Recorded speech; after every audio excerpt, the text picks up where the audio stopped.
Welcome back, everybody, to another episode of Gemology for Schmucks. Once again, my name is Peter Nelson, and I'm here to guide you in everything that you need to know about gemstones. Today, I'm going to be talking about 3 very important cutting styles that everybody needs to know about. These have a lot of appeal for beginning jewelers because they're very easy to set, you can find material that is incredibly inexpensive, and they're just plain pretty. The first of these cutting styles is the most ancient cutting style out there, and it is the Cabochon. The Cabochon is a mounded cutting style. The reason it is the most ancient is connected with the technology of shaping the stone. In order to cut a gemstone, you need to use abrasive grits. If you remember on our episode about Mohs hardness, you will remember that things that are harder can cut things that are softer than them. They can scratch them. Things that are the same hardness can scratch each other.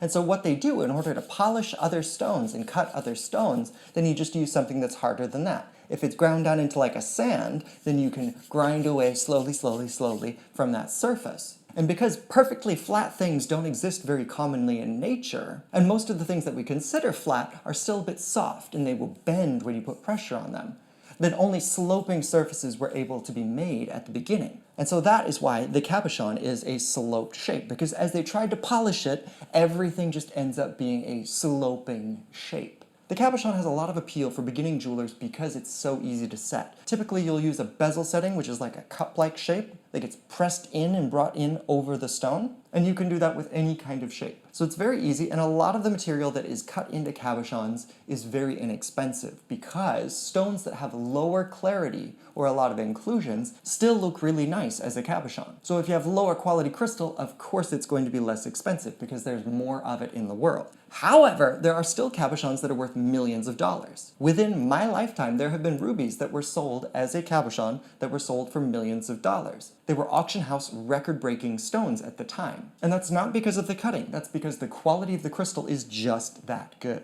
And Cabochons have a lot of advantages. Because Cabochons have such a sloping face, a lot of light can get into the stone without getting bounced off, which means that stones that can be a little bit darker can also get brightened up by Cabochon cutting. A couple of things to keep in mind with the Cabochon. When you're buying a Cabochon, of course you want to go through the same process of making sure that you like the color, and that you're comfortable with the clarity, and of course how that relates to the price. The other thing you want to keep in mind is this outside outline. Sometimes, especially in expensive stones, you will find that there's a lot of weight underneath the girdle. Now that weight on the bottom side is not going to contribute a lot of visual value, it's just going to be price value. So something like star sapphires or rubies, if they're cut in a Cabochon, you want to look below that line and consider how much of the stone is below that line. Up to about 20% of the mass of the stone can be under the girdle and it still be acceptable. I might even accept 30%, depends on how nice the stone is. But anything more than that is going to do 2 things. It's going to make your stone much more expensive without contributing visual value, and number 2, it's going to make it much harder to set. Because if that weight is under the girdle, when you try and put it down into the setting, that hidden weight is going to be keeping it up off of the finger or off of the pendant. So definitely look at how much of the stone is underneath the girdle. The next cutting style that we're going to be talking about is the sugar loaf. The sugar loaf and the Cabochon are very similar. They're both mounded styles, but a sugar loaf has more of sloping planes that lead up to a point or a line on top of the stone.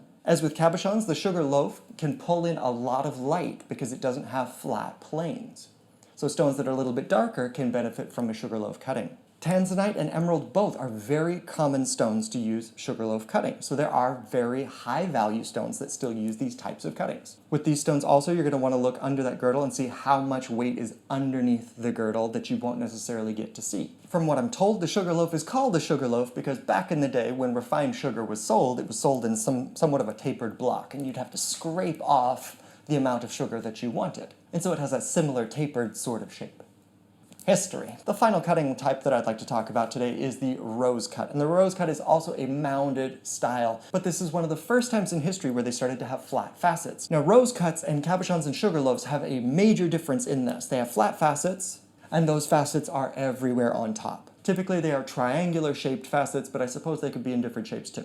As with Cabochons and sugar loaves, the rose cut has a major advantage in that it has all of these different faces to pull in light. And because the bottom is typically flat, you can have some very thin stones with a very big face. So you can get a lot of value that way. You don't have to have a very heavy stone, which is going to be much more expensive, but you can still have something that visually looks really nice. So they're excellent for pendants. And because of all those flat facets across the face of the stone, you're going to get a lot of sparkle and reflection as the stone is moved around. Buyer's tip for you. When you go to buy any of these stones, I suggest that you wear either rings or some kind of a pendant that has a lot of metal exposed. So I have 3 stacking rings on this hand that I wear a lot, and this is very helpful for me because what I can do is go around, and when I find a cabochon or a sugar loaf that I like, I can put it on top of the ring. And when light travels in through the stone, bounces off the ring and bounces back through the stone, a lot more color is absorbed by that stone. So my eye sees something quite different when the stone is backed by metal as opposed to when the stone is not backed by metal. And that's also something very important to keep in mind when you're designing jewelry. Do you want an open back or a closed back? Certain cutting styles benefit from having a closed back. And oftentimes with cabochons, sugar loaves, and rose cuts, the benefit is real. Especially with rose cuts, because rose cuts can be quite flat, and that means that there's a lot of window. So when light goes into the stone, it just punches right through and disappears. But if you have that rose cut backed with metal, then the light goes into the stone, bounces off the metal, and then comes back out on the other side, and we see that as delicious color. So you've got color, you've got sparkle. What's to complain about?